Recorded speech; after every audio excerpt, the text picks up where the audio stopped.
Welcome in and welcome back to my channel. I'm so glad you're here. In this week's video, I'm going to show you how my husband and I use a spare piece of quartz from our kitchen remodel to make a beautiful outdoor patio coffee table.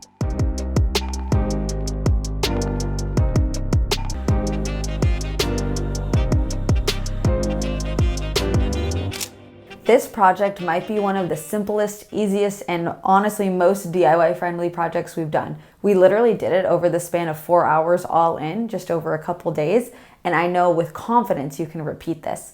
We're starting out with a spare piece of quartz countertop that we actually had saved from our kitchen remodel.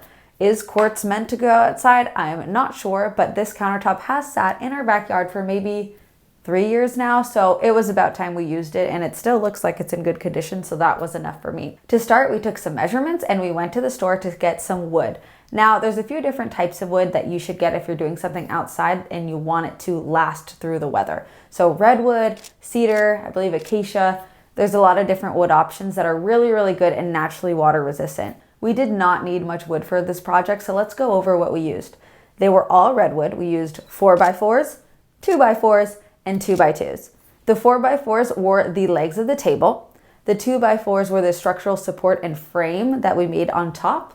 And the 2x2s added a little decorative little shelf, if you will. We measured the inside of the table and we cut our 2x4s to length so that the long side didn't show any seams on either side, and so the shorter sides could fit in the middle. And you'll see that our countertop has a little lip over the edge of it, which made it perfect. It basically fits snug on top of the frame we built. We did it upside down, of course, and that was really great because we had our chief inspector check out the work and honestly get in the way. And yes, you know I'm talking about my puppy Bo. He is so curious and he cannot help himself but get involved in our projects.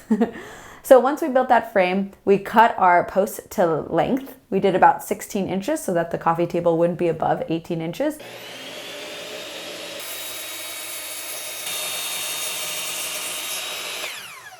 And we secured them into the frame. We had to test fit a little bit first, and of course we wanted to make sure everything was level, but hey you guys, this is an outside coffee table. It's okay if it's a little rickety. Lastly, after everything was fitting really nicely, we attached it all and we flipped it over. Do we think it's strong enough?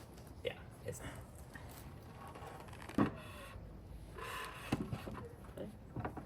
From there, we cut our 2x2s to length and we attached them to the bottom. Now this is the part where we kind of measured more with our eyes than with a measuring tool. Of course, we measured the right distance to fit them between the legs of the table, but in terms of being perfectly level with each other, hey, there's a little room for error there. It wasn't structural at all. It was just kind of an aesthetic choice we made. To attach the quartz countertop to the table frame we had made, we used heavy-duty liquid nails. It was for all types of surfaces, all types of weather, indoor, outdoor, and it was exactly what we needed. It's a little pricey, but it totally gets the job done and you don't need that much of it. But the next day when we came out after we let it cure for 24 hours, it was on there rock solid. Like we could not move this quartz from this table and it was exactly what we wanted. Once the frame was built and the quartz was glued in place, it was time to pick out a color. And honestly, you can spend so much time worrying about the color. I just went to Home Depot and I found a couple swatches that I liked. I ended up going with the color, I think it was called Sturdy Brown by Behr. Before I went and painted everything, I did go through and add a little bit of wood filler to cover up the nail holes and to sand them down afterwards before painting. This gives it a lot of a cleaner finish. It's not perfect, and you can see there's already a couple nicks and dents in the wood. I tend to like a little bit of a rustic look, so that worked out, but the wood filler created a nice barrier so that the paint could go on smoothly. I got only about a sample's worth of paint to test it, and honestly, that sample ended up going the whole way. I was able to coat the full coffee table twice with that paint. I think the warm brown is really nice and inviting in an outdoor space, but I like that it had some cool gray undertones as well. That made it pretty versatile, and I think it goes great with our other furniture out there, as well as the pavers in our patio. Once the table was done, I couldn't quite stop there. I had to go on Amazon to get a couple of fun little things to refresh that general patio outside area that I have.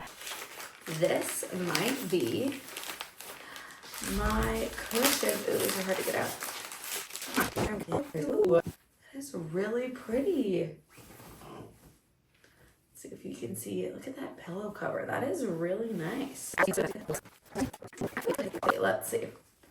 All right, here's my pillowcase for my little pillows. They're not a perfect match on tone, but I think they look nice together. We'll have to see how they are outside. I'll link those products in the description below in case you want to purchase them as well. For my rocking chairs, I got a pretty pattern that kind of pulls in a little bit of white and a little bit of that beige brown that you see in the quartz countertop and the base of the table.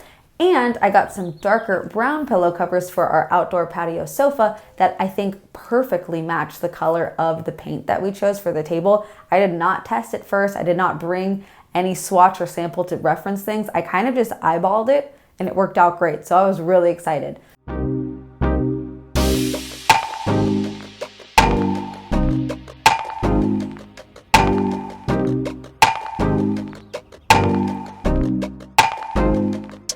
Our backyard still has a lot to go to make it the space we want it to be, but this patio gets us one step closer. In future videos and in future projects, I want to look at staging the coffee table a little bit more. I want to look into one of those tabletop fireplaces you can get to have an outdoor like mini fire pit, but that doesn't exist all the time. I also want to look at getting some outdoor solar lights, a pergola, some string lights, more plants. There's so much I have planned for this backyard. So if you liked this video and you want to follow along, please subscribe to this channel, give a like below and comment. I want to know what you think. Could you make this table? Would you make this table? Would you do it differently? I want to hear from you. Thanks so much for watching and I hope you have a great rest of your day. Bye now.